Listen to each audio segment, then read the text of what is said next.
بسم اللہ اولہ و آخرہ۔ پچھلی نشست میں جو گفتگو چل رہی تھی وہ فہم قرآن کے ضمن میں کچھ بنیادی اصول کہ جنہیں اگر پیش نظر رکھا جائے تو سہولت ہو جائے قرآن کے سمجھنے میں۔ 5 چیزیں بیان ہو چکی تھیں۔ نمبر 1، قرآن کا اسلوب استدلال منطقی نہیں ہے، فطری ہے، نیچرل اور خطابی ہے، انسان کو خود غور و فکر کرنے اور اپنے اندر جھانکنے کی دعوت دیتا ہے قرآن۔ ثانیاً، قرآن مجید کی آیات میں تقسیم ہے محکمات اور متشابہات، اور سورہ آل عمران میں جہاں اس کا ذکر ہے فرما دیا گیا ہے کہ اہل ایمان کا شیوہ یہ ہونا چاہیے کہ وہ محکمات پر اپنی توجہ کو مرکوز رکھیں اور متشابہات کے بارے میں اجمالی طور پر یقین رکھیں کہ اللہ کی طرف سے ہے، یقیناً حق ہے، چاہے وہ ہماری سمجھ میں آئی ہے یا نہیں آئی۔ لیکن اس میں جو ایک براڈ تقسیم ہے وہ یہ کہ آیات الاحکام سب کی سب محکمات ہیں مستقل، اور عالم غیب، عالم آخرہ، عالم برزخ، عالم ارواح، عالم ملائکہ، اس کے تمام امور مستقل طور پر متشابہات میں سے ہے۔ البتہ ایک تیسری کیٹیگری ہے کہ جو سائنٹیفک فینومینا کے ضمن میں ہو سکتا ہے کہ ایک شے آج متشابہات میں ہو، کل وہ محکمات میں داخل ہو جائے، جبکہ انسانی علم جو ہے وہاں تک پہنچ جائے اور اس کا ادراک کر سکے۔ نمبر 3، تفسیر زیادہ تر لفظی طور پر اور نحو اور صرف سے بحث کرتی ہے، تعویل کا مقصد ہے اصل مدلول تک پہنچنے کی کوشش کرنا۔ نمبر 4، تعویل میں عام اور خاص کانٹیکسٹ میں، زمان و مکان کے خاص کانٹیکسٹ میں جب قرآن نازل ہوا تو کسی آیت کا کیا اصل مفہوم تھا جو سمجھا گیا۔ اس میں شان نزول کی روایات کو بھی اہمیت حاصل ہوگی۔ لیکن چونکہ قرآن مجید صرف اس دور کے لیے یا اس علاقے کے لوگوں کے لیے ہدایت نامہ بن کر نہیں آیا تھا، بلکہ پوری نوع انسانی کے لیے تابد الآباد، لہذا اسی میں وہ مضمر ہے، اس میں وہ ہدایت مضمر ہے۔ یہ تعویل عام کر کے آیت کے الفاظ، ان کا در و بست اور آیت کا سیاق و سباق اس کے حوالے سے، اور القرآن یفسر بعضہ بعضا کے حوالے سے یقیناً جو ہے اس میں ابدی ہدایت جو مضمر ہے وہ بھی حاصل کی جا سکتی ہے۔ نمبر 5، تذکر اور تدبر کا فرق۔ یہ دونوں الفاظ قرآن کے ہیں۔ تذکر کے لیے 4 مرتبہ اللہ نے سورہ قمر میں چیلنجنگ انداز میں فرمایا ہے، وَلَقَدْ يَسَّرْنَا الْقُرْآنَ لِلذِّكْرِ فَهَلْ مِن مُّدَّكِرٍ۔ ہم نے قرآن کو ذکر کے لیے، تذکر کے لیے، ہدایت اخذ کرنے کے لیے، بنیادی نصیحت حاصل کرنے کے لیے نہایت آسان بنایا ہے۔ تو ہے کوئی جو اس سے تذکر کرنا چاہے؟ اس تذکر بالقرآن کے لیے صرف یہ کافی ہے کہ انسان عربی زبان سے اتنا واقف ہو کہ اس کا ایک براہ راست مفہوم سمجھتا چلا جائے، اور دوسری شرط لازم ہے نیت کی درستی، طلب ہدایت پیش نظر ہو، اپنے علم کی دھوس جمانا جو ہے وہ مقصود نہ ہو، تو قرآن مجید سے تذکر حاصل ہو جائے۔ تدبر کے اعتبار سے قرآن مجید مشکل ترین کتاب ہے، بلکہ میں نے اس وقت ایک غلط لفظ استعمال کر دیا تھا، دنیا کی مشکل ترین۔ یہ دنیا کی کتاب ہے ہی نہیں، یہ تو مشکل ترین کتاب ہے، بھائی مانا کہ اللہ تعالیٰ کے علم کامل سے اس کا نزول ہوا ہے، اس علم کا احاطہ کسی انسان کے لیے ممکن نہیں ہے۔ اسی طرح یہ قرآن ایک ایسے سمندر کے مانند ہے جس کا نہ کوئی کنارہ ہے اور نہ ہی اس کی کوئی تہ ہے، اس میں پوری زندگیاں کھپانے کے باوجود بھی افلا یتدبرون القرآن، تدبر لیدبروا آیاتہ ولیتذکر اولو الالباب، یہ 2 اصطلاحات خود قرآن کی ہیں۔ میرا جو کتابچہ ہے مسلمانوں پر قرآن مجید کے حقوق، اس میں میں نے ان پر تفصیل سے بحث کی ہے۔ نمبر 6، 2 اعتبارات سے قرآن مجید پر غور کرنے والے کا ایٹیچیوڈ ایک دوسرے سے بالکل متضاد ہوگا۔ احکام کے حوالے سے ایک طالب علم کا رخ پیچھے کی طرف ہونا چاہیے. اسلاف نے کیا سمجھا، ان سے پہلوں نے کیا سمجھا، ان سے پہلوں نے کیا سمجھا، صحابہ نے کیا سمجھا، یہاں تک کہ اپنے آپ کو محمد الرسول اللہ کے قدموں میں پہنچا دیجیے. دین کا عملی پہلو، حلال اور حرام، جائز و ناجائز، یہ چیزیں آپ کو، یہ نہیں کہ آپ کو نئے زمانے کی وہ جو بھی ریسرچ ہو اس کے حوالے سے اور نئے زمانے کے سائنسی جو حقائق ہیں ان کے حوالے سے بات کریں. دوڑ پیچھے کی طرف ہے گردش ایام، تو پیچھے سے پیچھے، پیچھے سے پیچھے، یہاں تک کہ وہ مصطفیٰ برسا خیش را کے دی ہماؤس اگر بہو نہ رسیدی تمام مولا. لیکن حکمت، سائنس، اس کے حوالے سے آگے بڑھیے، آگے سے آگے بڑھیے. وہ تو میں عرض کر چکا ہوں کہ وہ جو فینومینا قرآن مجید میں سائنٹیفک مذکور ہیں ان کی اصل حقیقت جو ہے وہ ہمارے اگر اسلاف کو سمجھ میں نہیں آ سکی تو بات سمجھ میں آتی ہے. ابھی اس علم کی سطح ہی اتنی کمزور تھی، اتنی نیچی تھی کہ اس کا ادراک ممکن نہیں تھا.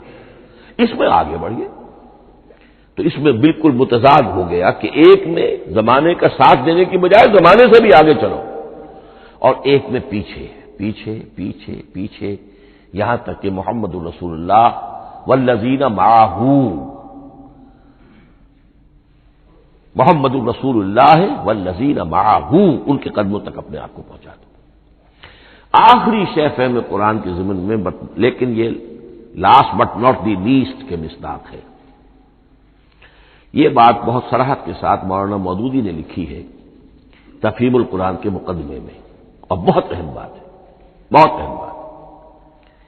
اور وہ یہ ہے کہ قرآن مجید ایک ایسی کتاب نہیں ہے جسے کوئی محقق اور ریسرچ اسکالر اپنی لائبریری میں بیٹھ کر اور ریفرنس بک سامنے رکھ کر ادھر سے ادھر اور سمجھ لے.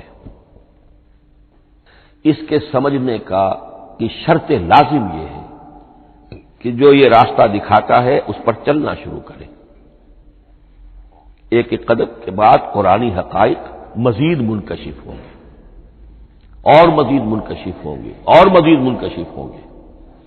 جب تک قرآن مجید کے بتائے ہوئے راستے پر آدمی چلے گا نہیں، قرآن کی اصل حقیقت اس پر کبھی منکشف نہیں ہوگی. چاہے تفسیر لکھ دے، وہ تو لفظوں کی بحث ہے، صرف اور نحو ہے یا روایات ہے، وہ جمع کر دیجیے. لیکن یہ کہ قرآن مجید کا صحیح فہم عمل کے بغیر ممکن ہے. جیسے قرآن مجید میں آتا زادتہم ایمانا، ایمان بڑھتا ہے، عمل کے ذریعے سے ایمان بڑھتا ہے. میں اس میں ایک شے کا اضافہ کر رہا ہوں. میرے نزدیک قرآن مجید مینول آف ریولیوشن، محمد عربی صلی اللہ علیہ وسلم نے ایک عظیم انقلاب برپا کیا دنیا میں، اور ایک انقلابی جد و جہد کی ہے. دعوت کے قبول کرنے والوں کو منظم کرنا، ان میں سم و طاعت کی عادت پیدا کرنا، پھر ان میں تن من دھن قربان کرنے کا جذبہ پیدا کرنا، پھر ان کا تزکیہ کرنا، ان کی تربیت. پھر جب وہ تیار ہو جائیں تو باطل سے ٹکر، اور اس میں پھر جہاد اور قتال کے مراحل، تاکہ انقلاب آ گیا. اور یہ کہ جاء الحق وزهق الباطل ان الباطل کان زهوقا. اس جد و جہد کے ہر مرحلے پر قرآن نازل ہو رہا ہے، جو اس مرحلے کے جو مسائل ہیں، جو اس مرحلے کے پرابلمز ہیں، جو اس مرحلے کی مشکلات ہیں، ان سے بحث کر رہا ہے. اب اگر کوئی فرد یا کوئی گروہ اس پروسیس میں وہ داخل ہی نہیں، وہ سمجھ ہی نہیں سکتا کہ یہ جو بات کہی جا رہی ہے اس کا اصل محل کیا ہے، مقام کیا ہے، کیوں کہی جا رہی ہے، وہ تو جب اسی قسم کی انقلابی جد و جہد میں کوئی خود مبتلا ہوگا تو اسے معلوم ہوگا کہ یہ تھی وہ مشکل، یا یہ تھا وہ مسئلہ، یا یہ تھا وہ مرحلہ جو اس وقت کی جو جد و جہد تھی محمد الرسول اللہ والذین معہ کی، کہ اس وقت یہ آیات نازل ہوئی. اس طریقے سے مینول آف ریولیوشن میں کہا کرتا ہوں، کیونکہ ہماری جو طب کی تعلیم ہوتی ہے ان میں مینول آف ڈسیکشن، سب سے پہلے جو ہے اناٹمی پڑھائی جاتی ہے اور ڈیڈ باڈی کی ڈسیکشن ہوتی ہے، تو مینول آف ڈسیکشن جو ہے وہ پہلی کتاب ہوتی ہے جو ہمیں ملتی ہے۔ یہ ہوتا ہے، بتایا جاتا ہے یہاں ذرا شکاف دو اور یہ کھال کو کاٹو، اس کے اندر تمہیں یہ نظر آئے گا، یہ فیشیا ہے، پھر اسے اس کے اندر ایک اور شگاف دو، یہ نظر آئے گا۔ بالکل اسی طریقے سے قرآن مجید کی انگلی پکڑ کر اگر آپ چلیں گے تو پھر درجہ بدرجہ قرآن آپ پر منکشف ہوتا چلا جائے گا۔ اور اگر آپ نے اسے صرف ایک اکیڈمک ایکسرسائز بنا لیا، ایک علمی بات ہے، اس سے آگے کچھ نہیں، تو قرآن مجید کا جو اصل لب لباب ہے، جو اصل اس کا جوہر ہے، وہ کبھی منکشف نہیں ہوگا۔ اب آئیے ایک اہم موضوع، اعجاز قرآن کے وجوہ کیا ہیں۔ پہلی بات تو یہ سمجھ لیجئے کہ قرآن مجید کی حقانیت پر بنیادی طور پر دو قسم کی دلیلیں ہیں۔ ایک دلیل خارجی ہے، خارجی دلیل محمد الرسول اللہ صلی اللہ علیہ وسلم کی شخصیت اور آپ کا کارنامہ، الصادق الامین، قد لبثت فیکم عمرا، میں تمہارے مابین ایک عمر گزار چکا ہوں، تم نے مجھے دیکھا، میرا کردار دیکھا، تم نے خود مجھے الصادق اور الامین کا جو ہے خطاب دیا، تو خود حضور کی شخصیت دلیل ہے قرآن مجید کی حقانیت پر۔ اس اعتبار سے ایک مضمون بہت اہم ہے، اور وہ یہ کہ قرآن اور محمد صلی اللہ علیہ وسلم اس طرح ایک دوسرے کے ساتھ جڑے ہوئے ہیں، گتھے ہوئے ہیں، ایک وحدت بن گئے ہیں، ایک آرگینک ہول بن گئے ہیں کہ ایک دوسرے کے لیے شاہد بھی ہے اور ایک دوسرے کے لیے کمپلیمنٹری بھی ہے، جس کے لیے میں دو مقامات سے استشہاد کروں گا۔ سورہ بینہ میں فرمایا لم یکن الذین کفروا من اہل الکتاب والمشرکین منفکین حتی تأتیہم البینہ، اہل کتاب میں سے اور کفار میں سے، مشرکین میں سے جو لوگ جنہوں نے کہ کفر کیا تھا، وہ علیحدہ نہیں کیے جا سکتے تھے جب تک کہ بینہ نہ آ جاتی۔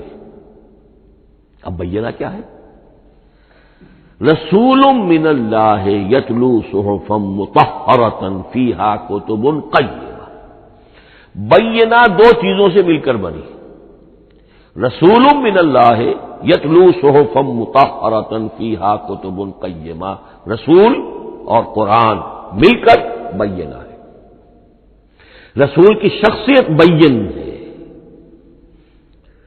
اور یہ قرآن مجید کے لیے دلیل ہے۔ دوسری طرف قرآن مجید محمد کی رسالت کا ثبوت ہے، جیسے کہ آپ دیکھتے ہیں یاسین والقرآن الحکیم انک لمن المرسلین، والقرآن الحکیم، قسم ہے اس قرآن حکیم کی، یعنی یہ قرآن حکیم گواہ ہے، شاہد عادل ہے کہ اے محمد آپ اللہ کے رسول ہیں۔ محمد کی شخصیت حقانیت قرآن پر دلیل ہے، قرآن محمد کی رسالت پر دلیل ہے، ایک دوسرے کے شاہد۔ دوسرا مقام سورۃ طلاق کا ہے، قد انزل الیکم ذکرا، دیکھو لوگو اللہ نے تمہارے لیے یاد دہانی ذکر نازل کر دیا ہے۔ وہ یاد دہانی کیا ہے؟ رسولا یتلو علیکم آیات اللہ مبینات، اللہ کا ایک رسول جو تمہیں پڑھ کر سنا رہا ہے اللہ کی آیات بینات۔ یہ دونوں چیزیں مل کر بینہ بنا، دونوں چیزیں مل کر ذکرا بنا۔ اس حوالے سے یہ دونوں چیزیں ایک دوسرے کے ساتھ یوں سمجھیے کہ اس طریقے سے گتھی ہوئی ہیں، دونوں حقیقتیں اس طرح جمع ہیں کہ ایک دوسرے سے جدا نہیں کی جا سکتی۔ اگلی بات یہ سمجھیے کہ قرآن مجید محمد الرسول اللہ کا اصل معجزہ، بلکہ اس سے آگے بڑھ کر ایک لفظ استعمال کروں گا، واحد معجزہ ہے۔ آپ شاید حیران ہو کہ اور بھی تو معجزات بیان ہوتے ہیں حضور کے، لیکن میری بات سمجھیے، غور کیجیے، ان واقعات سے مجھے انکار نہیں ہے، لیکن جو بات میں کہنا چاہتا ہوں اس کو اچھی طرح سمجھیے۔ معجزہ کہتے کسے؟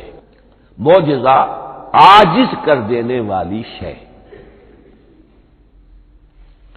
اس معجزے میں دو چیزیں ہونی لازم ہیں، دعویٰ اور تحدی، چیلنج۔ جبکہ کوئی خرق عادت کوئی شے پیدا ہو جائے، خرق عادت اسے کہتے ہیں کہ فزیکل لا ایک ہے، پانی، واٹر کیپس اٹ سرفیس، حضرت موسیٰ کا عصا اس پر لگا اور سمندر پھٹ گیا، خرق عادت ہے، یعنی جو عادی قانون ہے، عام طور پر جو قوانین طبعیہ ہیں ان کا پھٹ جانا، ختم ہو جانا، ٹوٹ جانا، اور کسی حقیقت کا اس میں سے ظاہر ہو جانا جو ان فزیکل لاز کے خلاف۔ آگ کے بارے میں قانون کیا ہے؟ وہ جلاتی ہے، لیکن یہ کہ یہ معجزہ ہے، یہ خرق عادت ہے کہ حضرت ابراہیم آگ میں ڈالے گئے، اس نے نہیں جلائے، یا نارو کونی بردن و سلام علی ابراہیم۔ تو خرق عادت کو اب دو قسموں میں آپ سمجھیے۔ ایک خرق عادت وہ ہے جو دعوے کے ساتھ پیش کیا جائے، اپنی صداقت، اپنی رسالت کی حقانیت اور صداقت کے ثبوت کے طور پر، اور اس میں چیلنج کیا جائے کہ آؤ مقابلہ کر لو، وہ اس رسول کا اصل معجزہ ہوتا ہے۔ ایک خرق عادت وہ ہے جو اللہ تعالیٰ اپنے نیک بندوں کی بزرگی کو ظاہر کرنے کے لیے، غیر انبیاء کے لیے بھی کرامات جنہیں ہم کہتے ہیں ہو جاتی ہے۔ بہت سے صحابہ سے وہ کرامات ثابت ہیں۔ حضرت عمر رضی اللہ تعالی عنہ کو شام کا میدان جنگ دکھا دیا گیا، یا ساریۃ الی الجبل کے الفاظ آپ نے فرمائے۔ ابھی تو ٹیلی ویژن کہیں نہیں تھا، ابھی یہ سارے وسائل و ذرائع موجود نہیں تھے، یہ خرق عادت ہے۔ غیر نبی کے لیے اسے ہم کہیں گے کہ یہ کرامات ہے۔ نبی کے لیے لفظ معجزہ اختیار کر لیا جاتا ہے، لیکن معجزہ اس کو نہیں کہنا چاہیے، اصل میں یہ بھی نبی کے لیے کرامات کے درجے کی شے ہے جو اس سے بلند ہے۔ معجزہ وہ ہے جسے کوئی نبی دلیل کے طور پر پیش کرے اور اس پر چیلنج کرے کہ آؤ اور مقابلہ کرو۔ مثلا حضرت موسیٰ علیہ السلام کو دو معجزے دیے گئے،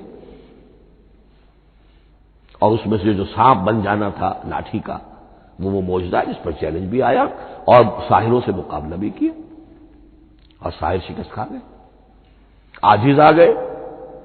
القی السحرۃ ساجدین، وہ سارے جادوگر جو ہے فوری طور پر بے اختیار سجدے میں گر گئے۔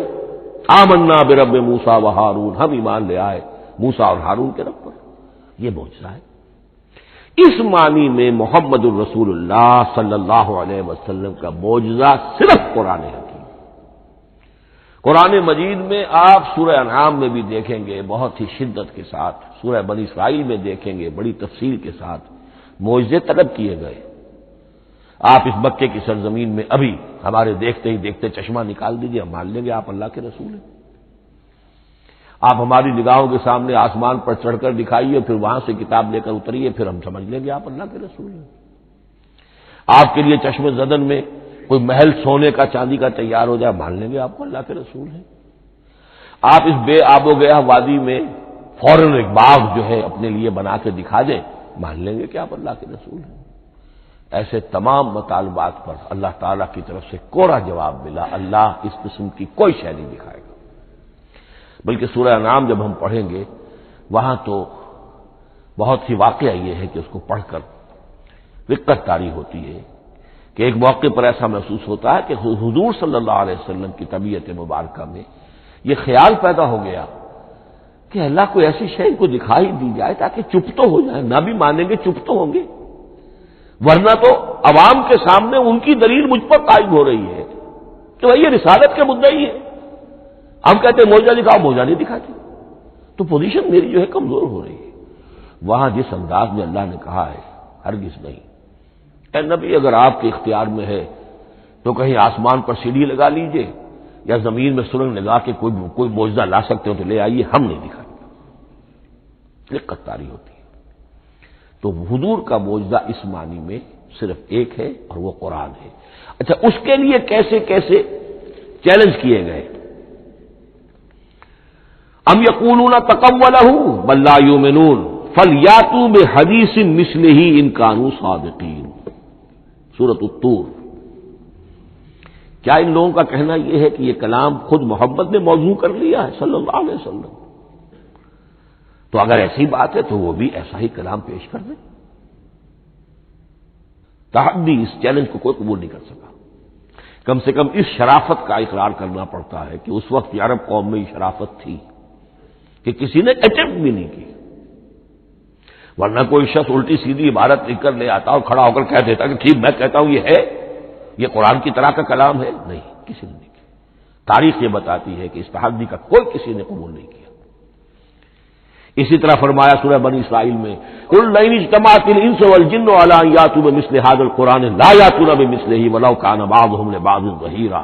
چیلنج ہے، اے نبی کہہ دیجئے اگر تمام انسان، تمام جن مل کر بھی چاہے کہ ایسی کوئی کتاب وہ مرتب کر لے، نہیں کر سکیں گے، چاہے وہ سب کے سب ایک دوسرے کی مدد کریں۔ ہے کہ نہیں چیلنج؟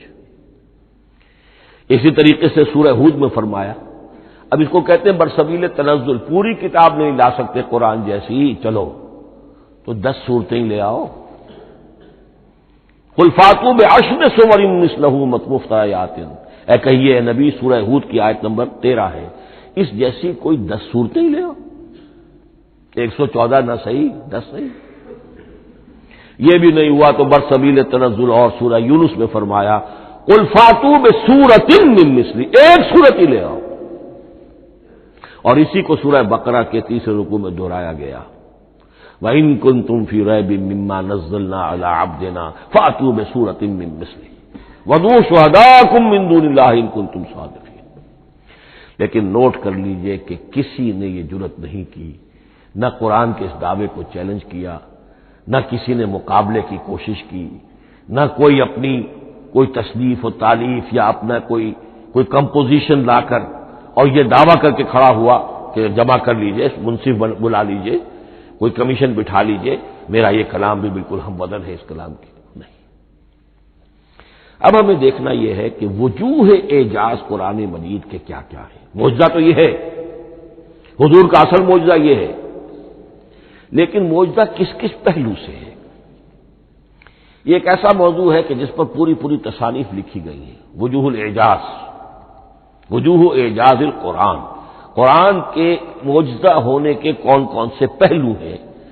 اس کا واقعہ یہ ہے کہ احسان ناممکن ہے، اور جیسے جیسے زمانہ آگے بڑھے گا اس کے اور پہلو واضح ہوتے جائیں گے۔ سنوریہم آیاتنا فی الآفاق وفی انفسہم حتی یتبین لہم انہ الحق۔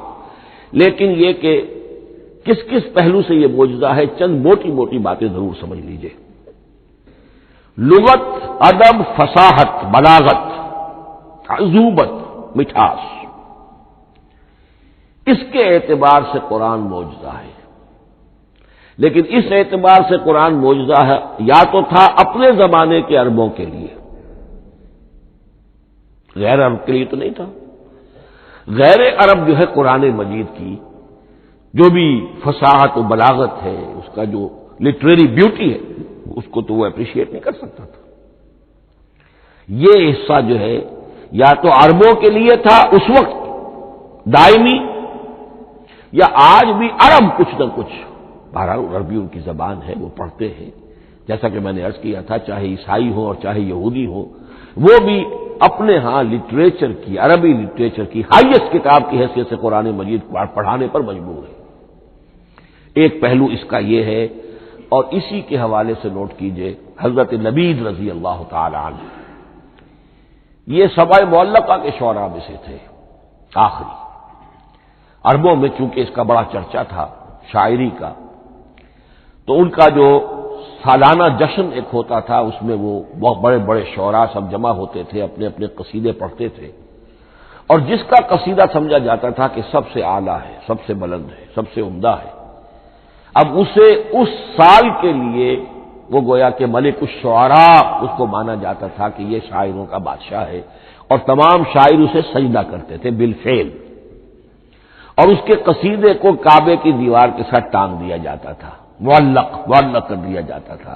ایسے 60 قصیدے ہیں جن کے مجموعے کا نام ہے سبع معلقہ۔ اس سبع معلقہ جو ہے 7 جو سلسلے ہیں، ان میں آخری حضرت لبید کا ہے، وہ ایمان لے آئے۔ ایمان لانے کے بعد انہوں نے شعر کہنا چھوڑ دیا۔ اس پر حضرت عمر نے ایک دفعہ ان سے کہا کہ لبید اب آپ شعر نہیں کہتے۔ ان کا جواب تھا ابعد القرآن، کیا قرآن کے بعد بھی کسی کے لیے کوئی موقع ہے کہ وہ کچھ کہنے کی کوشش کرے؟ فصاحت اور بلاغت کی تو معراج قرآن مجید ہے، وہ آ چکی ہے۔ تو جہاں تک اہل عرب کے لیے اس کا معجزہ ہونا، خاص طور پر اس دور میں اور اب بھی کسی درجے میں، اس میں تو اہمیت ہے اس کی ادبیت، اس کی فصاحت، اس کی بلاغت، اس کی عذوبت۔ دائمی اور ابدی یہ کس اعتبار سے معجزہ ہے؟ عہد حاضر میں اور غیر عرب لوگوں کے لیے۔ نمبر ایک، سائنسی حقائق کا انکشاف۔ جس طریقے سے کہ یہ سائنسی حقائق منکشف ہوتے چلے جا رہے ہیں ابدی طور پر، میں ڈاکٹر مورس بکائی کا حوالہ دے چکا ہوں اور پروفیسر ڈاکٹر کیتھل مور کا حوالہ دے چکا ہوں، ان کو ذہن میں رکھیے۔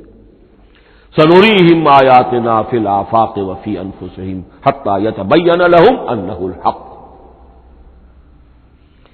نمبر دو، حضور کا وہ کارنامہ کہ آپ نے ایک عظیم انقلاب برپا کر کے دکھایا اور وہ نظام قائم کر کے دکھایا کہ جس سے بہتر، جس سے عادلانہ، جس سے زیادہ منصفانہ کوئی نظام دنیا میں نہ آج تک قائم ہوا ہے اور نہ اس کی کوئی دوسری نظیر پیش کی جا سکتی۔ یہ ہے سب سے بڑا معجزہ، اور معجزہ ہوا قرآن سے۔ اتر کر حرا سے سوئے قوم آیا اور ایک نسخہ کیمیا ساتھ لایا۔ یہ سارا معجزہ، جیسا کہ میں نے شروع میں عرض کیا ہے، محمد اور قرآن دونوں مل کر بینہ بھی ہے تو رسول من اللہ یتلو صحفا مطہرۃ فیہا کتب قیمہ قد انزل الیکم ذکرا رسولا یتلو علیکم آیات اللہ مبینات۔ یہ معجزہ جو ہے جس کے حوالے سے دنیا میں بڑی بڑی شخصیات نے شہادت دی۔ ایم این رائے اس صدی کا ایک بہت بڑا انقلابی شخص، کمیونسٹ انٹرنیشنل کا رکن، اس صدی کی ابتدا میں جو شورا تھا، جو غلغلہ تھا، جو ولولہ تھا بولشوک ریولوشن کا، اور جو دنیا کے اندر ایک دھوم مچ گئی تھی، اس کو ذہن میں رکھیے۔ اور اس پہ کمیونسٹ انٹرنیشنل کا رکن ایم این رائے 1920 میں اس نے لاہور میں ایک خطبہ دیا تھا، ہسٹوریکل رول آف اسلام۔ اور اس نے کہا تھا تاریخ انسانی کا عظیم ترین انقلاب وہ ہے کہ جو محمد نے برپا کیا صلی اللہ علیہ وسلم۔ آج بھی یہ کتاب بھارت میں چھپتی ہے، بامبے کا ایک پبلشر شائع کرتا ہے، historical role of Islam by M N Roy. پھر آگے چلیے، ایچ جی ویلز اگرچہ انتہائی رقیق حملے کرتا ہے حضور کی زندگی کے بعض پہلوؤں پر، جیسے رشدی نے کیے ہیں یا جیسے تسلیمہ نسرین ایک بنگالی خاتون نے کیے ہیں، اسی طرح کے حملے کیے اس نے بھی۔ اور یہ اس لیے بتا رہا ہوں کہ یہ اسٹیبلش ہو جائے کہ وہ دوست نہیں ہے، دشمن ہے۔ عربی کا ایک مقولہ یہ ہے کہ الفضل ما شہدت بہ الاعداء، اصل فضیلت تو اس شے کی ہے جس کی گواہی دشمن دے۔ دوست تو تعریف کریں گے، قابل تعریف شے کی بھی تعریف کریں گے، بڑھ چڑھ کر کریں گے۔ یہ بھی ہو سکتا ہے کسی قابل مذمت شے کی بھی تعریف کر بیٹھے، دوست تو ہوئے۔ دشمن جو ہے وہ تو ظاہر بات ہے اسی بات کو مانے گا کہ جس میں کسی شک و شبہ کی گنجائش نہ ہو۔ اس لیے میں نے عرض کیا کہ دشمن ہے، رقیق حملے کرتا ہے۔ لیکن آخر میں جب آتا ہے concise history of the world میں چیپٹر جو ہے حضور پر، اس میں خطبہ حجۃ الوداع کا وہ حوالہ دیتا ہے، لا فضل لعربی علی عجمی ولا لعجمی علی عربی ولا لاحمر علی اسود ولا لاسود علی احمر الا بالتقوی۔ اور پھر لکھتا ہے کہ اگرچہ انسانی حریت و اخوت و مساوات کے واعظ تو پہلے بھی بہت کہے گئے تھے، یہاں تک کہ مسیح ناصری حضرت عیسیٰ علیہ السلام کے ہاں بھی ہمیں بڑے واعظ ملتے ہیں، لیکن یہ ماننا پڑتا ہے کہ تاریخ انسانی میں پہلی مرتبہ ان اصولوں پر ایک انسانی معاشرہ قائم کر کے دکھایا محمد نے صلی اللہ علیہ وسلم۔ Although the sermons of human freedom, fraternity and equality were said before also, and we find a lot of them in Jesus of Nazareth, but it must be admitted that it was Muhammad sallallahu alayhi wa sallam who established for the first time in history a society based on these principles.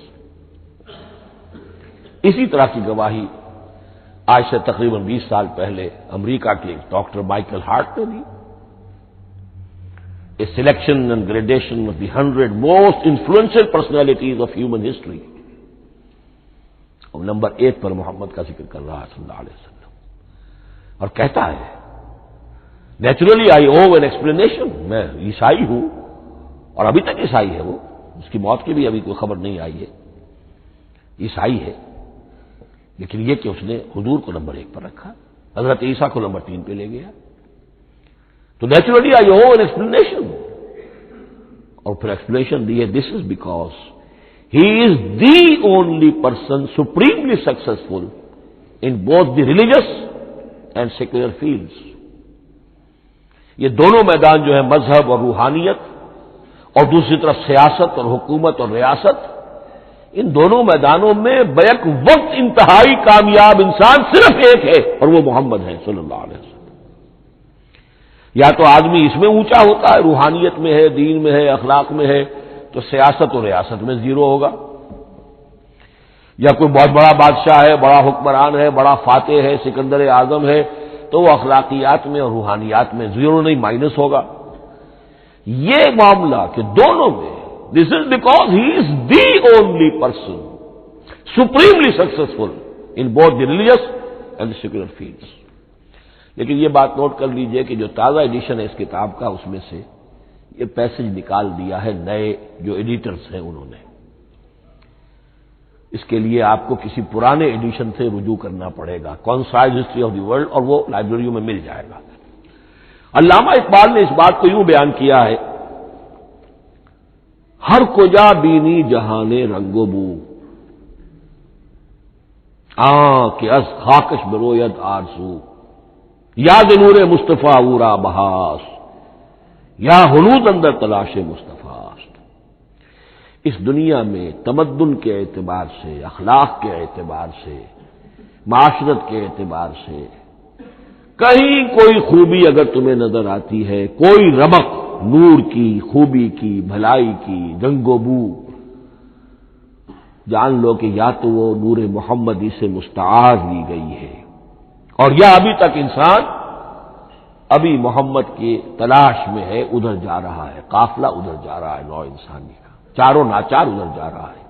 Social evolution کا process انسان کو افراط و تفرید کے دھکوں کے باوجود تدریجاً لے کر جا رہا ہے بحیثیت مجموعی پوری مین کائنڈ کو اسی بات کی طرف کہ جس کی طرف دعوت دی تھی محمد رسول اللہ صلی اللہ علیہ وسلم.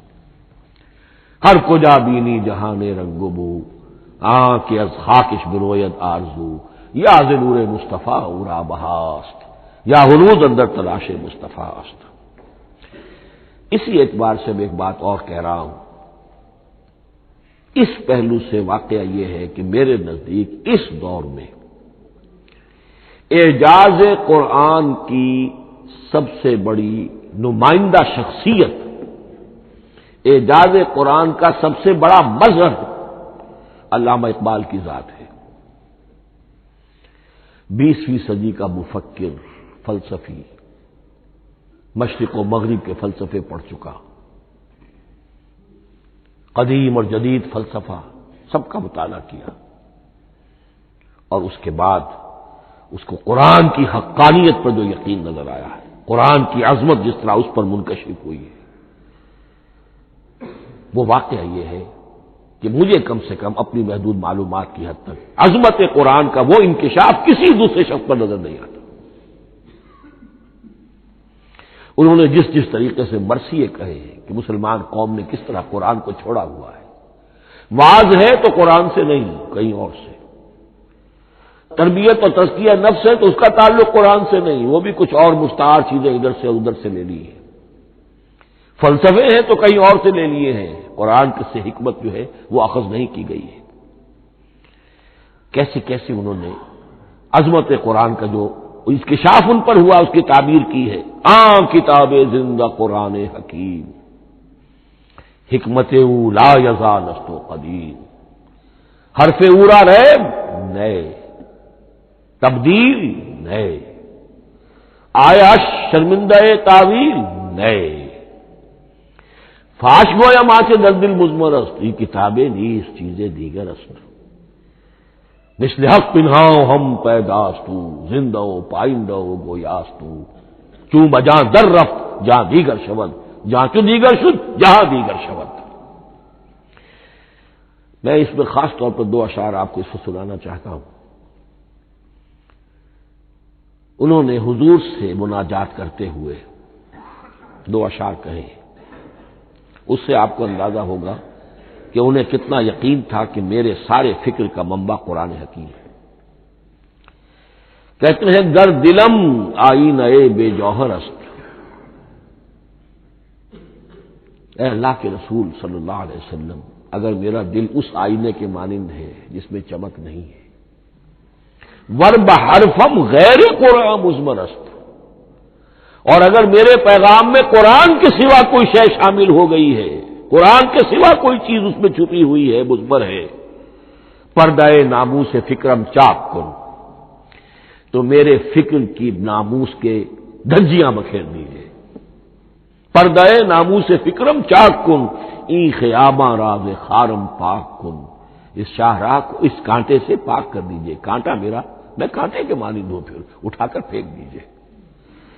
روز محشر خار و رسوا کن مرا بے نصیب از بوسہ پاک کن مرا. قیامت کے دن مجھے ذلیل و خوار کیجیے گا اور اپنے قدموں، اپنے پائے مبارک کا بوسہ لینے سے محروم کر دیجیے گا. یہ اتنی بڑی بد دعا جو اقبال اپنے آپ کو دے رہا ہے تو کس قدر یقین اسے حاصل ہے کہ اس نے قرآن کی ترجمانی کی ہے.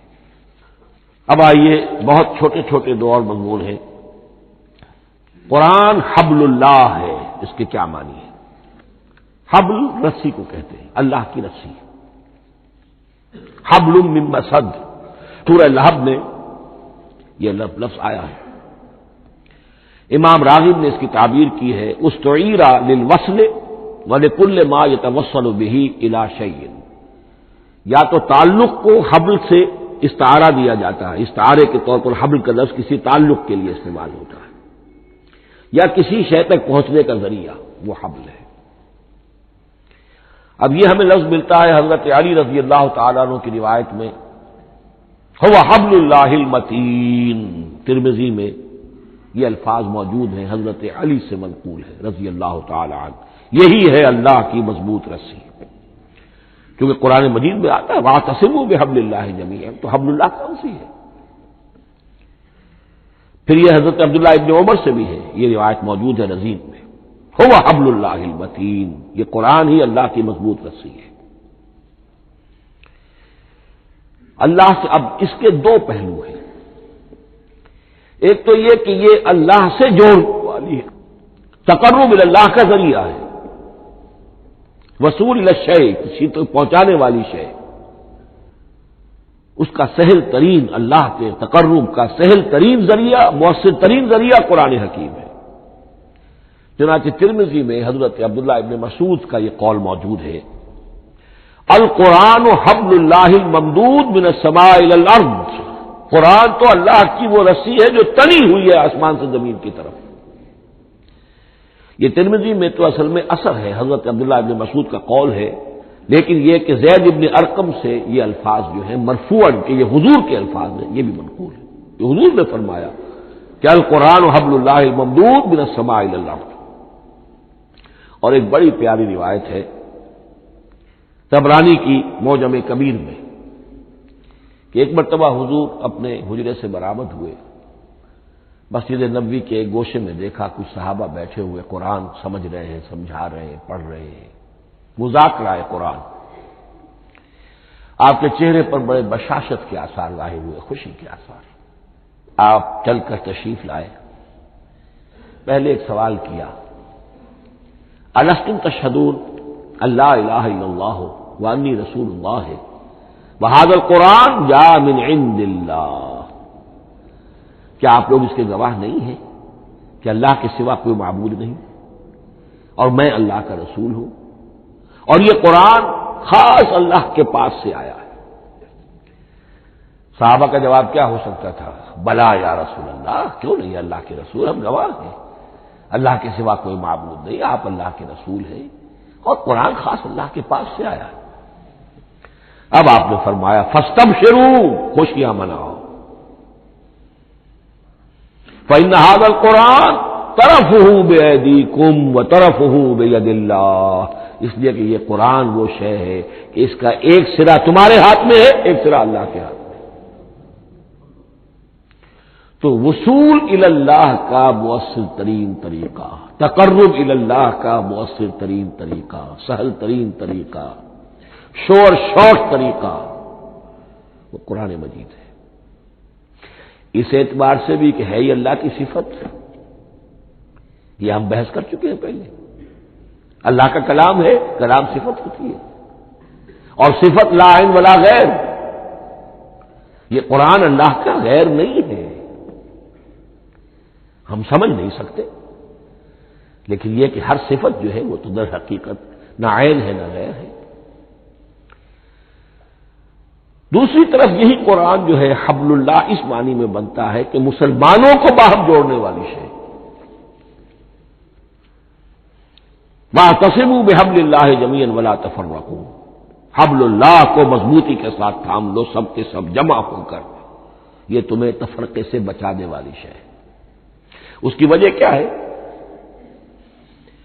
ظاہر بات ہے کہ انسانوں جو ہے ان کے اندر اتحاد پیدا ہوگا اتحاد فکری کے نتیجے میں، فکر ایک ہو، نظریات ایک ہوں، ویلیوز ایک ہوں، مقاصد ایک ہوں، تبھی تو انسان متحد ہوں گے۔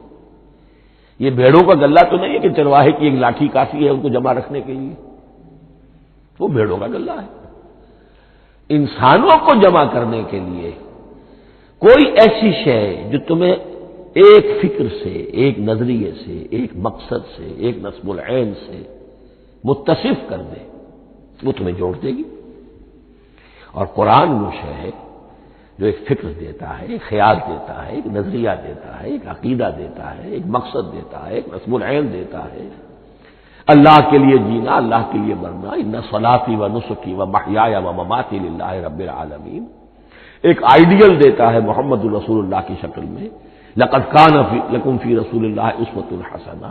اب قرآن وہ چیز ہے کہ جو تمہیں آپس میں جوڑتی چلی جائے گی، تمہارے درمیان اتحاد پیدا ہو جائے گی۔ آخری چیز، مسلمانوں پر قرآن مجید کے حقوق کیا ہیں، یہ صرف اشارہ کروں گا اس لیے کہ اس پر میرا کتابچہ موجود ہے، اور اس کتابچے کو اللہ تعالیٰ نے بہت قبول عام عطا فرمایا۔ اس کا انگریزی ترجمہ کیا ایک صاحب نے، از خود کیا، خود ہی ٹائپ کیا، خود ہی چھپوایا۔ عربی ترجمہ ایک صاحب نے کیا، خود کیا۔ فارسی ترجمہ ایک صاحب نے کیا، خود کیا، بغیر کسی معاوضے کے۔ ملیشیا میں وہ چھپ چکا ہے، لاکھوں کی تعداد میں عام ہو چکا ہے۔ پھر میں نے ایک موقع پر 1970 میں رمضان مبارک کے دوران آخری عشرے میں مولانا بن نوری رحمۃ اللہ علیہ تشریف لائے ہوئے تھے مدینہ منورہ، اور میں نے بھی وہ پورا رمضان مبارک اس سال وہیں کیا تھا۔ میں نے ان کو دیا تھا کہ آپ دیکھیے اس میں کوئی غلطی ہو تو مجھے بتا دیجئے، میں اسے بڑے پیمانے پر شائع کرنا چاہتا ہوں۔ انہوں نے حالت اعتکاف میں مسجد نبوی میں پڑھا ہے، صرف ایک جگہ ایک جملے میں انہوں نے اصلاح تجویز کی، وہ میں نے کر دی۔ اس اعتبار سے اب یہ کتابچہ جو ہے مصدقہ ہے مولانا محمد یوسف بن نوری رحمۃ اللہ علیہ کا۔ اس میں اللہ تعالیٰ نے جو بات مجھ سے کہلوا دی تھی تقریباً 30 سال پہلے کی بات ہے، ہر مسلمان پر قرآن مجید کے 5 حقوق حسب استعداد و توفیق عائد ہوتے ہیں۔ پہلے یہ کہ اس پر ایمان ہو جیسا کہ ایمان کا حق ہے، صرف زبانی ایمان نہیں، دل سے یقین کہ یہ اللہ کا کلام ہے۔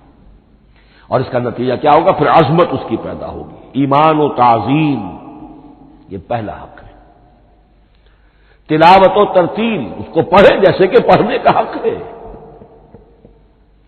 پھر سمجھے جیسے کہ سمجھنے کا حق ہے، تذکر و تدبر، پھر عمل کرے، انفرادی طور پر بھی اجتماعی طور پر بھی۔ انفرادی طور پر جو آپ کی زندگی کے معاملات ہیں وہ آپ قرآن کے مطابق طے کریں، قومی سطح پر حکومت اور ریاست اور قانون اور سیاست، اس کے سارے تقاضے قرآن کے مطابق پورے ہوں۔ اور آخری یہ کہ اس قرآن کو پہنچائیں اور عام کریں، جس کے لیے حضور نے اس حد تک اس میں عمومیت کر دی ہے کہ بلغوا انی ولو آیتن، پہنچاؤ میری جانب سے خواہ ایک ہی آیت پہنچاؤ، میرا کوئی امتی اس سعادت سے بالکل محروم نہ رہ جائے۔ اول تو خیرکم من تعلم القرآن وعلمہ، تم میں سے بہترین لوگ وہ ہیں جو اسی کے لیے اپنے آپ کو وقف کر دیں، قرآن پڑھیں اور پڑھائیں، سیکھیں اور سکھائیں، سمجھیں اور سمجھائیں۔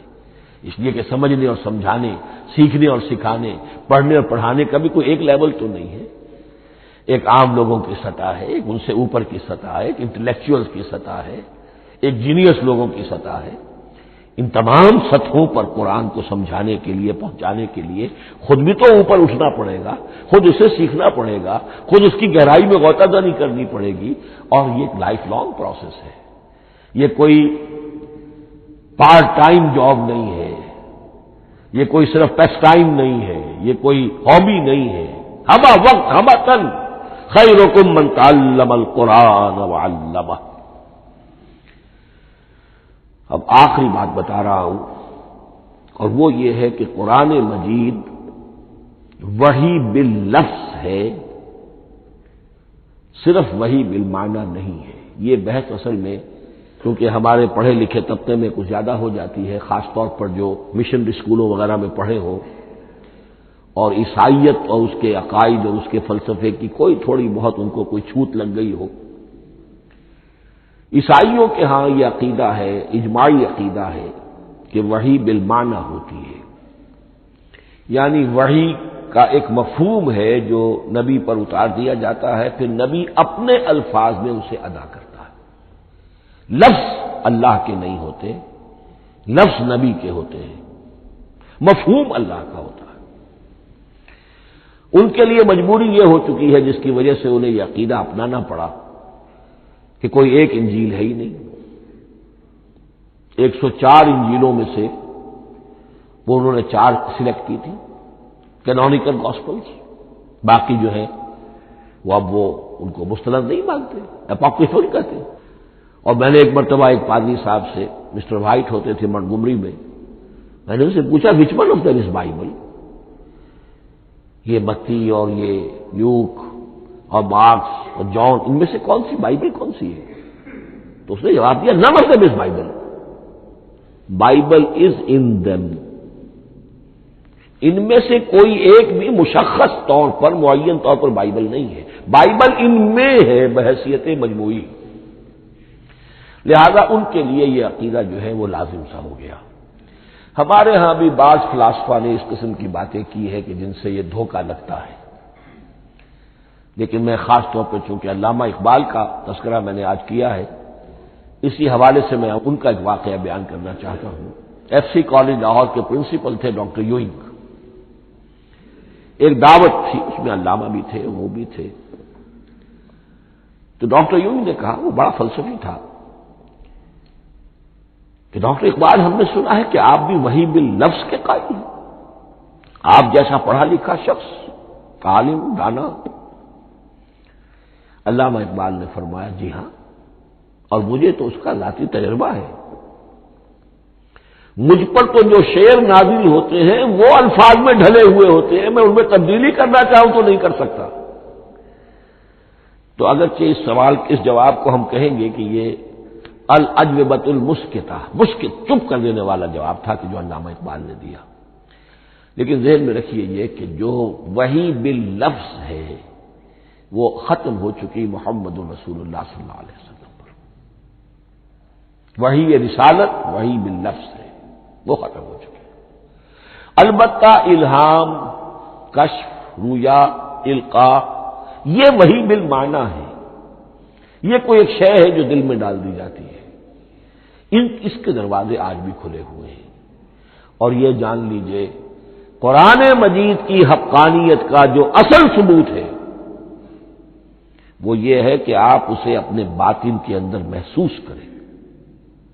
یہ جو باطنی تجربہ علامہ اقبال نے کہا ہے کہ انسان اپنے باطن میں محسوس کرے کہ ہاں یہ بات ہے، ٹھیک ہے، اس کے لیے کہ علامہ ابن قیم رحمۃ اللہ علیہ کا قول ایسا ہے، بڑا پیارا قول ہے قرآن کے کچھ پڑھنے والے ایسے ہیں جب قرآن کو پڑھتے ہیں تو یوں محسوس کرتے ہیں کہ ہم مصحف سے نہیں پڑھ رہے، لوح قلب سے پڑھ رہے ہیں، ہمارے دل پر لکھا ہوا قرآن موجود ہے، یعنی ہماری فطرت، ہمارے اندر کی کوئی حقیقت ہے جو سرٹیفائی کر رہی ہے، توثیق کر رہی ہے، اٹیسٹ کر رہی ہے کہ ہاں یہ ٹھیک ہے۔ اور اس کی وجہ کیا ہے؟ ہماری روح اور اس قرآن کا منبع وہ ایک ہی ہے، وہ ذات باری تعالی ہے، یہ کلام اللہ ہے، اور ہماری روح امر اللہ۔ یسألونک عن الروح قل الروح من امر ربی وما اوتیتم من العلم الا قلیلا۔ بس میں اسی پر اکتفا کر رہا ہوں۔ بارک اللہ لی ولکم فی القرآن العظیم ونفعنی وإیاکم بالآیات والذکر الحکیم۔